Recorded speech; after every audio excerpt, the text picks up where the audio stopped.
안녕하세요. 결혼한 지 5년 차, 4살 된 딸아이를 키우고 있는 30대 워킹맘입니다.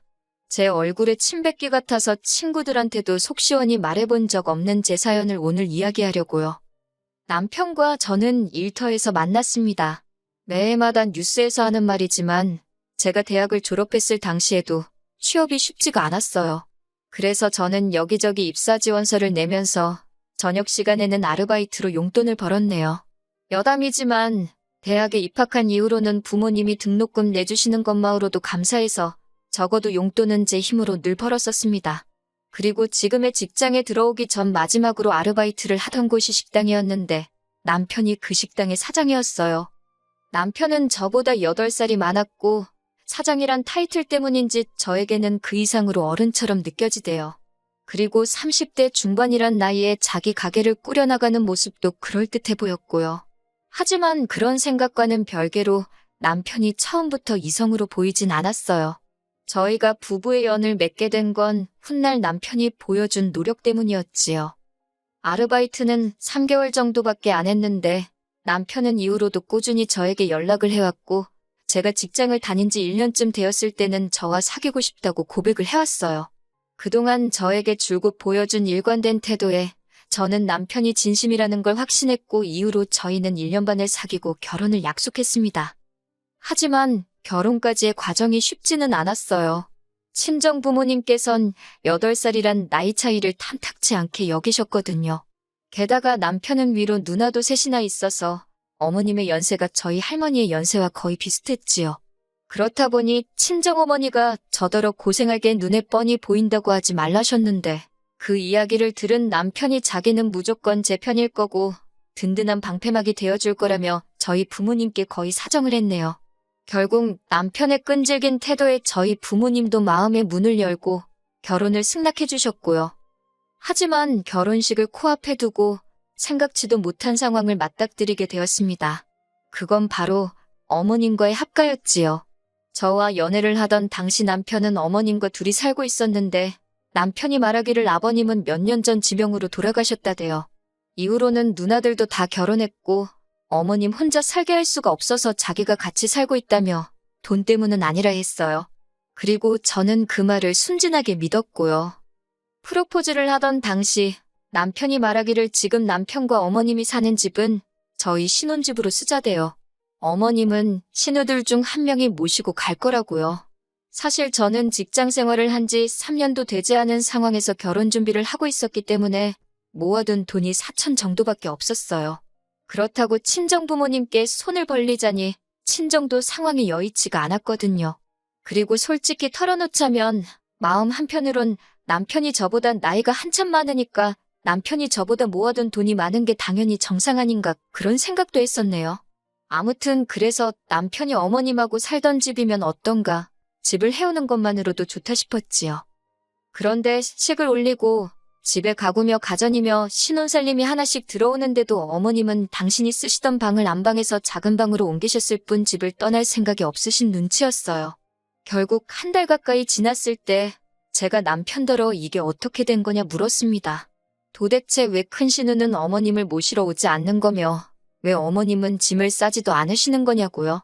그러자 남편이 난처해하며 사실은 얼마 전 큰 신우랑 통화를 했는데 거기도 지금 먹고 살기가 빠듯해서 어머님 모시기가 어려워졌다고 그러더랍니다. 작은 신우는 자기 남편이랑 사내만에 그러는 중이라 상황이 여의치가 않다고 그러고 막내 신우는 자기는 애가 둘인데 자기한테 할 소리냐고 되려 저희 남편에게 화를 냈다고요. 그 이야기를 듣는데 멍해지는 기분이라고 해야 할까요? 황당하기도 하고 속상하다, 답답하다 이런 한 단어로는 설명이 안 되는 심정이었지요. 어머님과 한 달을 이미 살아봤으니 더 절망적이었다고 해야 할지.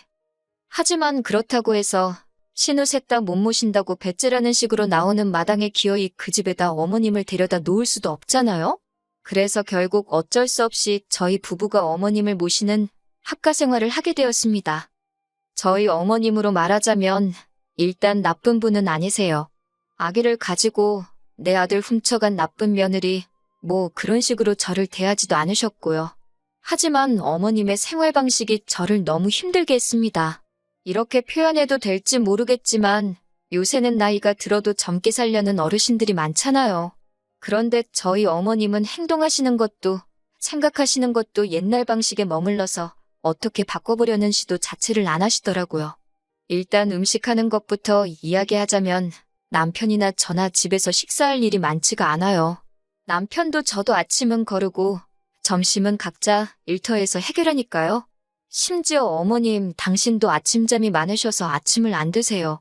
하지만 그럼에도 불구하고 어머님은 매일같이 음식을 해서 냉장고에 쌓아놓기를 좋아하셨어요. 뿐만 아니라 반찬을 하시는 동안 주방 여기저기 간장부터 고추장 양념이란 양념은 여기저기에 다 튀어가지고 부엌을 엉망으로 만들어 놓으셨지요.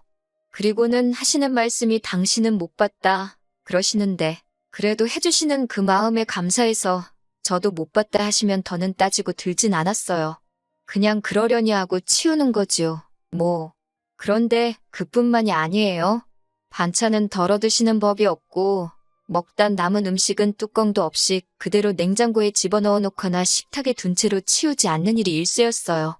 그러다 보니 결국 버려지는 양도 상당했네요. 구차한 이야기 같지만 어머님 모시고 사는 동안 신우들 중 누구 하나 돈 10만 원 저희한테 고생한다. 살림에 보태라고 준 사람이 없어요. 그런 와중에 어머님이 뭐 드시면 얼마나 드시냐 하겠지만 솔직히 몇만 원이고 몇천 원이고 큰돈은 아니지만 서보지도 못하고 버리면 아깝지 않나요? 제 속만 타들어갔지요. 문제는 이뿐만이 아니었습니다.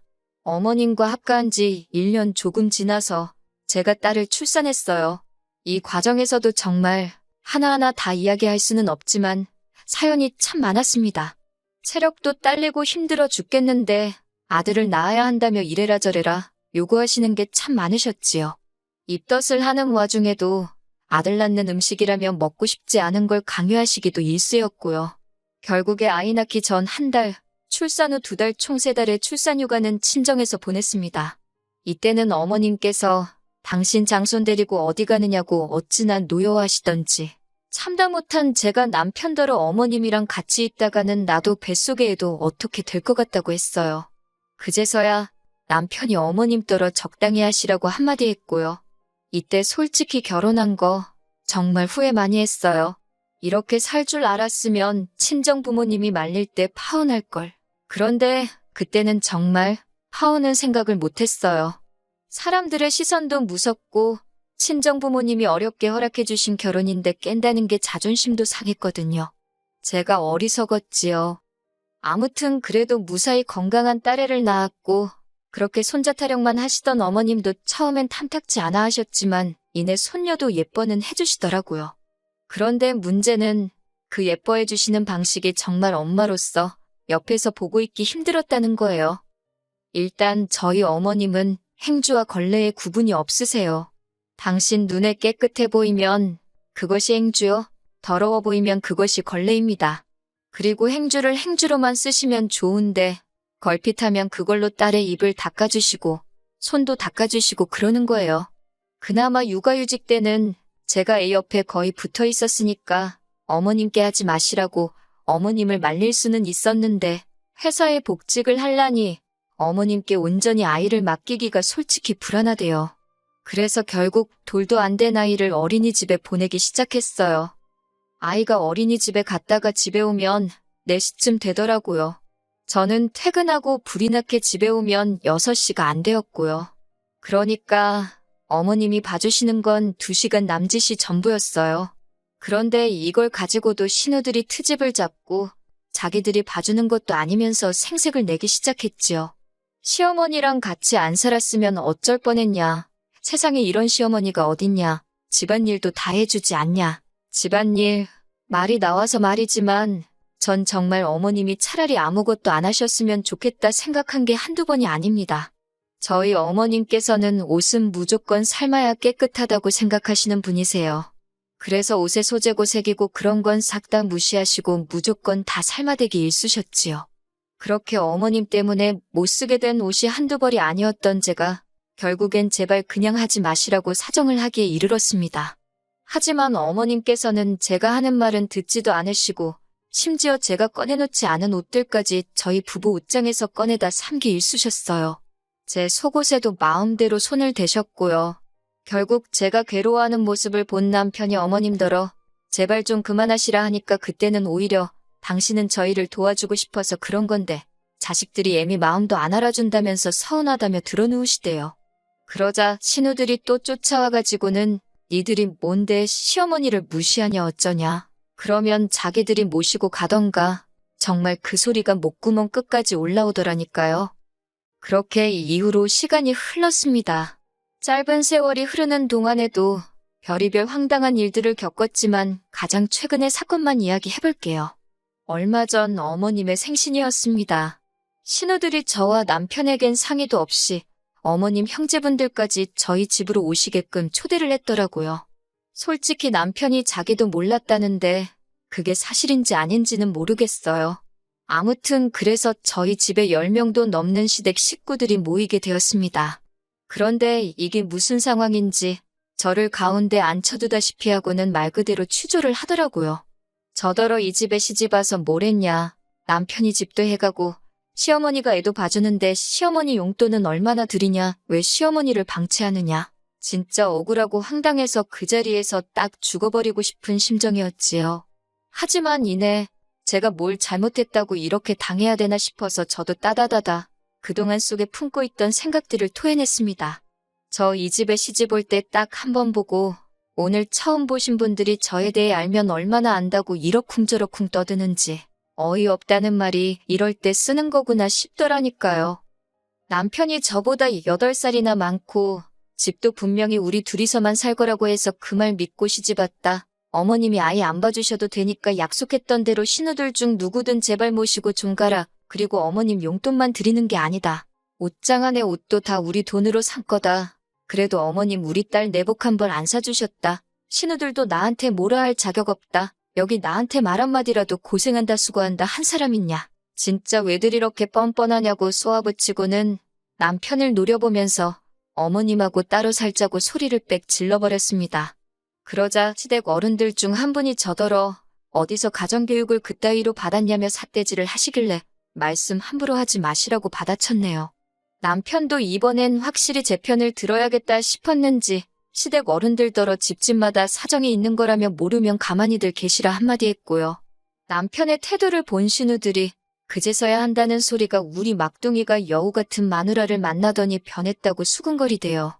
그러면서 딸 좀 컸다고 이제 시어머니 필요 없어졌냐고 그래서 내쫓냐고 그럽니다. 신우들의 억지에 저도 너무 지치고 하도 나서 그렇다고 그러니 모시고 가라고 해버렸네요. 그러자 어머님께서 당신이 살아서 뭐하냐고 이렇게 살면 뭐하냐고 아주 주저앉아서 눈물을 흘리시는데 솔직히 그동안 어머님 때문에 겪었던 고충이 주마등처럼 스치니 저도 울고 싶어지대요. 그래서 저도 질세라 어머님 옆에 앉아서 울어버렸습니다. 힘들어 죽겠다고 애도 키워야 되지. 일도 해야 되지. 그런데 한다고 하는 나한테 왜들 이렇게 난리들이냐고. 그렇게 못마땅하면 자신 있으면 모시고 가라고. 그리고는 남편에게 더는 이렇게 못 살겠다고 오늘 내로 누가 모시고 갈 건지 정해서 이야기하라 했습니다. 못 정하면 그냥 이대로 이혼한다 생각하라고요. 그러자 저에게 퍼부서대기 바빴던 시댁 어른들이 갑자기 태도를 달리하면서 저더러 그런 게 아니다. 어린 사람이 뭘 모르나 싶어서 좀 가르쳐 주려고 한 거다. 무슨 귀신 신하락 까먹는 소리를 하더라고요. 당연히 저한테 씨알도 안 먹혔고요. 결국 그날 저녁 큰 신우가 어머님을 모시고 갔습니다. 저더러 두고 보자며 아주 이를 바득바득 가는데 두고 보자는 사람치고 무서운 사람 없다고 마음대로 하라 했어요. 그리곤 남편을 보니 남편 안색이 어둡더군요. 당연히 마음이 안 좋았겠지요. 어쨌든 자기 어머니이고 자기 누나들이고 자기 친척들인데 저랑 그렇게 심하게 부딪혔으니 제가 남편이었어도 많이 갑갑했을 거예요. 하지만 어쩌겠어요? 저도 이제 할 말은 하고 살아야겠다 싶었으니까요. 이후로 신우들은 저에게 어떤 이유로도 연락하지 않습니다.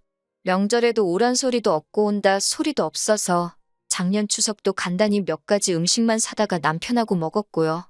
올 설에는 친정어머니께 딸을 맡기고 여행을 다녀왔지요.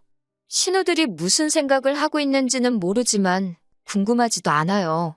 이렇게 사니까 너무 좋거든요. 그런데 큰 신우가 남편에게는 종종 연락을 해서는 어머님이 어디가 아프시다, 저기가 안 좋다며 돈을 보내달란 식으로 이야기를 하는 눈치예요. 남편 말로는 안 보내준다 하는데 솔직히 남편이 맘만 먹고 속이려고 들면 제가 어떻게 다 알 수 있겠어요? 그냥 믿는 거지요, 뭐. 그저 제가 다시 어머님을 모시고 살일만 없게 해준다면 그걸로 다행이다 싶어요. 솔직히 이따금씩 어머님 생각이 나기는 해요. 뭐 그런데 딸이랑 사는데 딸이 자기 엄마한테 어지간히 잘해주겠어요? 그러니까 걱정할 필요가 없다 싶어요. 어머님은 신우들과 행복하게 잘 지내시고 저는 남편과 제 딸과 행복한 가정을 이뤄갔으면 좋겠다는 바람뿐입니다.